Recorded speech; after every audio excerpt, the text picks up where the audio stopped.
नमस्कार, good afternoon. हम लोग अपने अपने घरों में सुरक्षित हैं। कोरोना का काल है, हम सब जानते हैं। व्यवस्थाएं चारों तरफ लड़खड़ाई सी दिख रही हैं और मजबूरी है कि अर्थव्यवस्था भी गिर रही थी, इसलिए लॉकडाउन को अब जो है धीरे धीरे खोला जा रहा है। मेरे को आपसे आज एक बहुत इंपॉर्टेंट बात पे रिक्वेस्ट करना है आपसे, क्योंकि देखिए कुछ हमारे समाज में एक तबका ऐसा है जो आज़ादी के इतने साल भी पढ़ लिख नहीं पाया, जो आज़ादी के इतने साल भी रोजगार के लिए छोटी छोटी चीज़ों पे, छोटे छोटे साधनों पर डिपेंडेंट था। और उनकी व्यवस्था जो है कहीं ना कहीं वो पूरी तरह से सरकार पे निर्भर रहता है, चाहे वो सरकारी अस्पताल हो, सरकारी स्कूल हो या सरकारी ट्रेनें हो। हम सब जानते हैं लॉकडाउन के बाद 3 से 4 महीने आर्थिक व्यवस्था जो रही, इन लोगों के ऊपर सबसे पहले आर्थिक संकट गहराया। समाज के कई लोग आगे आए और उन्होंने ऐसे लोगों की मदद करी। अगर मैं मुंबई की बात करूं, मैं एक बहुत इंपॉर्टेंट मुद्दे की तरफ आपका ध्यान लेकर आना चाह रही हूं और इसलिए मैं इस लाइव को किसी और पेज पे ना करके आज अपनी पर ही मैं आप लोगों से बात कर रही हूं। उत्तराखंड के करीब करीब 6,000 लोगों का डेटा यहाँ पर तैयार किया गया था, जो लोग बिल्कुल बेरोजगार हो गए थे, जिनके पास खाने पीने की व्यवस्था भी नहीं थी। ऐसे लोगों के को जब ये सूचना मिली भारत सरकार द्वारा कि श्रमिक ट्रेन चलाई जाएगी, तो जाहिर सी बात है उनके अंदर उम्मीद की एक किरण जागी। लेकिन हम सब जानते हैं मुंबई से ट्रेनें बहुत लेट चली। 2 हफ्ते का इंतजार जो था, इसी बीच यहाँ पर हम लोगों ने लिस्ट बनाई और किसी तरह से 3 ट्रेनें जो हैं यहाँ से चलाई गई, जिसमें 1300, 1500 और 1300 की संख्या ट्रेन पूरी गई थी। ये नैरेटिव आपको कोई भी दे रहा है अगर कि मुंबई से लोग आने को तैयार नहीं है, तो ये गलत नैरेटिव है, क्योंकि हम स्वयं जुड़े हुए थे इस पूरे कैंपेन से और हमारे सामने ही जो है ये लोग ट्रेनों पे चढ़े थे और हम लिस्ट की जानकारी रखते हैं। आखिरी ट्रेन जिस दिन 26 मई को चली, उस दिन लगभग 1200 का डेटा और था जो थाने रीजन से था, और 400 का डेटा लगभग मुंबई रीजन के जो लोग बचे हुए थे, और उसके बाद 400 लोग और आए थे। अब देखिए 26 तारीख से हमको बोला गया था 2 दिन में ट्रेन और लगेगी। हम भी जानते हैं उत्तराखंड की स्थिति थोड़ी नाजुक है, तो हम भी प्रेशर नहीं बना रहे थे। 1 तारीख को पूरा रूल चेंज हुआ, लॉकडाउन हटा, तो लगा जवाब हमें अधिकारियों से ये मिलता है कि अब श्रमिक ट्रेन की आवश्यकता क्या है, अब तो ट्रेन चल रही है। शायद साधन संपन्न लोग भूल जाते हैं कि इस देश में साधन विहीन लोगों की भी कमी नहीं है। श्रमिक का मतलब ही ये होता है जो श्रम करके किसी तरह से अपनी रोटी कमाता है। श्रम के सारे साधन जो है पिछले 4 महीने से खत्म है। ये लोग पूरी तरह से निर्भर हैं समाज सेवियों के ऊपर या फिर सरकारों के ऊपर, जो भी किसी तरह से भोजन पानी की व्यवस्था अपनी कर रहे थे। खैर, जवाब सुनकर निराशा हुई, लेकिन उन्होंने कहा अब तो मुंबई में लोग ही नहीं बचे हैं। तो 5 तारीख को हमारी तरफ से ये बोला गया कि लोग तो बचे हैं और ये किसी भी तरह से अपना जो खर्चा है वो वहन नहीं कर सकते। तो ये बात हुई कि हम वेरीफाई करेंगे, हम लोग अपने स्तर से कॉल्स करेंगे, वेरीफाई करेंगे। हमने इनको सूची दे दी उत्तराखंड के अधिकारियों को।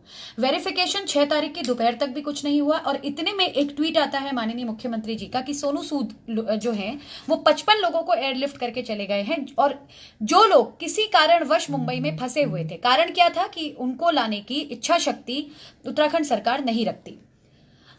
जब वो लोगों को नहीं लाया गया, उस ट्वीट को पढ़ने के बाद और लोगों को जब पता लगा, ये सोचिए कि एक कमरे में आग लगी हुई है और 3 लोगों को आप रेस्क्यू करा के ले जाएं अगर, तो बाकी 97 पर क्या बीतेगी। वही हाल था बाकी बचे हुए प्रवासियों का, जो अब हम लोगों, क्योंकि देखिए कॉल्स वगैरह जो थे वो हमारी तरफ से जा रहे थे, तो उनके उनके करुणा भरे कॉल्स हमारे पास आने शुरू हुए कि क्या हम यहाँ से निकल नहीं पाएंगे, क्या हम जी पाएंगे। आप समझ सकते हैं उनकी मानसिक स्थिति क्या है इस वक्त।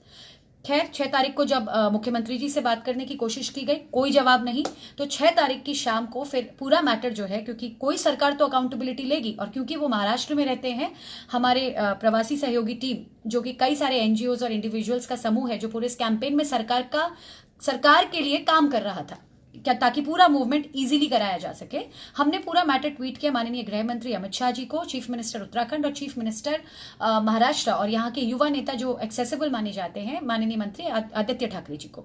आदित्य ठाकरे जी ने तुरंत संज्ञान लिया, उनकी टीम से मुझे फोन आया और दोबारा एक बार उनसे लिस्ट मांगी गई। यहाँ उत्तराखंड में वेरिफिकेशन का काम अभी 4 दिन से चल ही रहा था।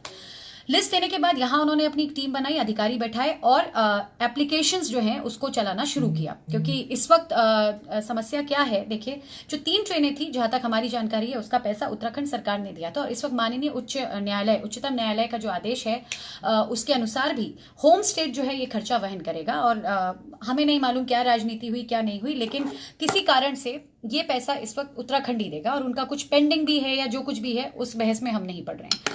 वो सारा का सारा मामला चिट्ठी पर एक रिप्लाई पर रुका हुआ है, और हमारे उत्तराखंड के अधिकारी बोलते हैं हमको चिट्ठी आती ही नहीं है। महाराष्ट्र के अधिकारी कहते हैं हम चिट्ठी भेजते हैं, जो हम जानते हैं चिट्ठी भेजी जा रही है क्योंकि हमने भी देखा है वो सारी प्रक्रिया।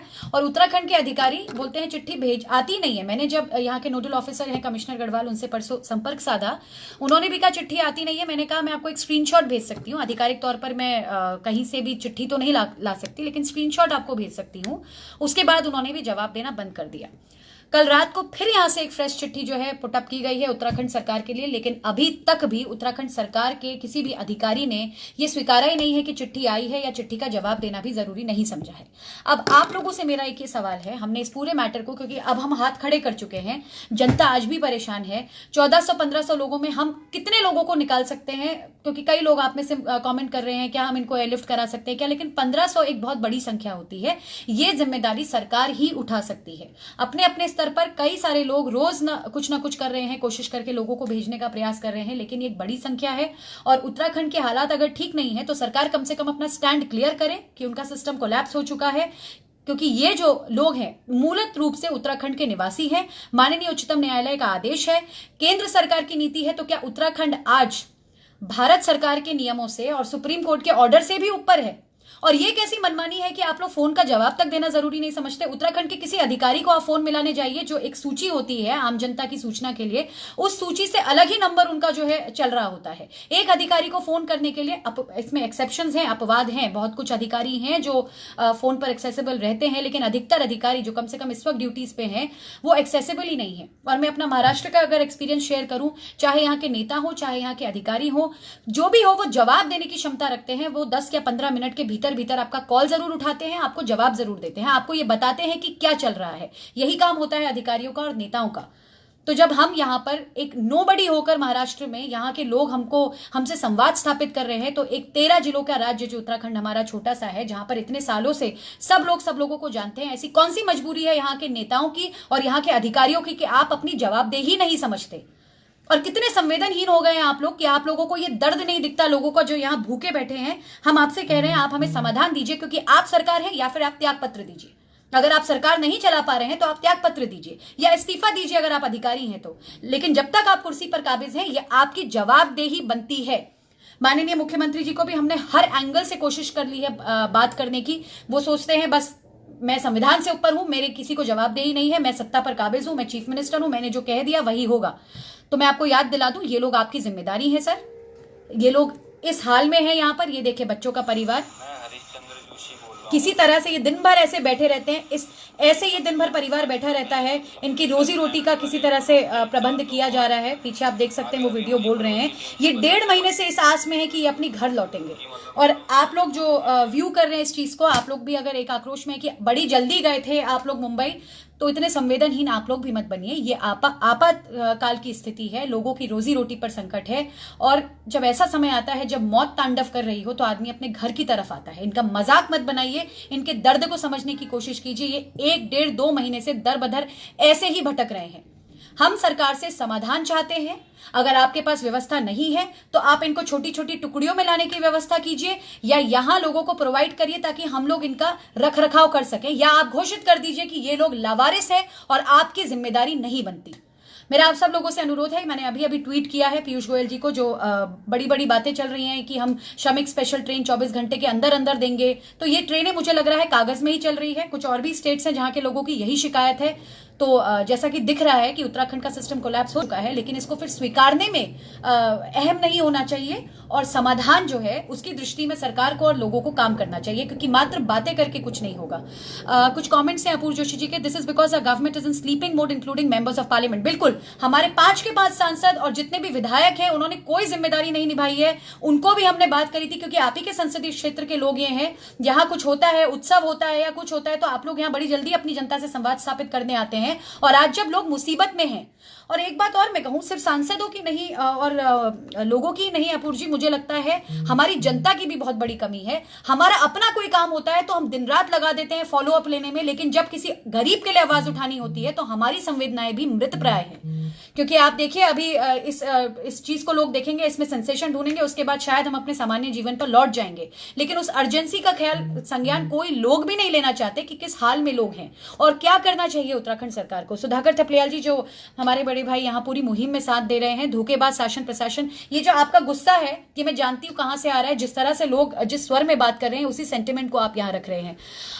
काफी लोग मुंबई से मुझे पता है यहाँ पर जो देख रहे हैं, all 5 are sleeping in lutein zone. जी बिल्कुल, आप देखें ना, जो हमारे सांसद हैं पांचों अपने वीआईपीज हैं। जनता की आवाज उठाने के लिए आपको जो अनुकंपा मिलती है, आपके सेफ्टी मेजर्स मिलते हैं, आप लोग तो ठीक ठाक तरीके से घूम रहे हैं, लेकिन आप जिस वजह से उस पद पर है उन लोगों की ग्रीवेंसेस का आप संज्ञान क्यों नहीं लेते? तो पहला सवाल मुख्यमंत्री जी से, दूसरा सवाल यहाँ के अधिकारियों से, तीसरा सवाल समस्त सांसद और जितने भी विधायकगण हैं, आप अपनी जनता को क्यों भूले हुए हैं? और इतना इतना पैसा आप लोग चुनाव में लगाते हैं, इस वक्त क्या आपके कर्तव्य आपके अंदर कर्तव्य बोध नहीं जागता? और इससे पहले हम इन सब लोगों से सवाल उठाएं, मुझे लगता है हमें स्वयं अपने अंदर भी झांक कर देखना चाहिए, क्योंकि खुदा ना करे अगर इन लोगों में से किसी को कुछ हो गया तो उसकी जो हाय लगेगी, उसकी जो बद्दुआ लगेगी, उसके हम सब लोग जिम्मेदार होंगे। हम एक समाज का हिस्सा हैं, हम बहुत सनातन संस्कृति और तमाम बड़ी बड़ी बातें करते हैं कथाओं में, कथा स्थलों में, धर्म स्थलों में, लेकिन आज जब मानव होकर हम एक मानव के काम नहीं आ रहे हैं, ये एक महापाप हम लोग कर रहे हैं, इससे हमें बचना चाहिए। सुधाकर जी कहते हैं कोरोना वायरस वैश्विक महामारी ने सबकी पोल खोल दी है, लेकिन हार नहीं मानेंगे। बिल्कुल, हम लोग यहाँ पर साधन संपन्न लोग हैं, ईश्वर की कृपा से 2 रोटी खाते हैं तो 2 देने का भी साहस रखते हैं, कर चुके हैं। लेकिन मैं फिर से रिपीट कर रही हूँ, 1400-1500 की जो संख्या है, इसका तो जो है भार, जो बोझ है, वो सरकार ही वहन कर सकती है। हम सिर्फ सरकार को जगाने का काम कर सकते हैं। मटियाली जी कहते हैं हर जगह बोला जा रहा है वित्त का संकट आ गया है, तो सांसदों की, जी हाँ, सांसदों की तनख्वाह भी बढ़ाई गई है, ये भी न्यूज में आया था। तो हाईकोर्ट में मेरे ख्याल से अपूर जी कुछ हम लोग कार्रवाई कर चुके हैं। बिल्कुल, तमाम जितने भी हमारे रास्ते हैं उनसे सवाल पूछा जाएगा। मैं आप लोगों से एक बार अनुरोध करती हूँ, इस मैटर को इतना उठाइए कि हमारे मुख्यमंत्री जी कम से कम जवाब देने की तो जो है एक जहमत कर लें। सिर्फ एक जवाब उनसे चाहिए, आप क्यों इन पत्रों के जवाब नहीं दे रहे हैं? और ये कैसा मजाक है कि महाराष्ट्र से जवाब ही नहीं आ रहे? क्या घोस्ट स्टेट बन गया है उत्तराखंड? क्या यहाँ के इंटरनेट और फैक्स और टेलीफोन लाइन सब बंद हो गई है काम करनी? तो वो भी आप घोषित कर दीजिए। आप लोगों से अनुरोध कि जो मैंने ट्वीट किया है उसको आप लोग रीट्वीट करें, उस बात को, जितने भी आपके तमाम साधन हैं, जहां भी आपकी जान पहचान है, ये राजनीति से ऊपर उठकर, क्योंकि कई लोग कहते हैं सरकार के खिलाफ सवाल उठाना आजकल राजनीति बोला जाता है, तो ये राजनीति नहीं, ये मानव धर्म है। और अटल जी, जिनके हम सब फैन रहे हैं बियॉन्ड पार्टी लाइंस, वो सिर्फ एक चीज में यकीन करते थे, राजधर्म। तो अगर आप भारतीय जनता पार्टी से हैं तो भी अटल जी आपके आदर्श अगर रहे हैं, कांग्रेस से भी आप हैं या किसी भी पार्टी से हैं, ये मानव धर्म किसी दलगत राजनीति को नहीं देखता। तो इसको राजनीतिक मुद्दा ना बनाकर मानवता की एंगल से अगर मैं आप लोगों से रिक्वेस्ट करूं, प्लीज इस मामले में अपनी तरफ से कुछ ना कुछ आहुति अवश्य दें। धन्यवाद।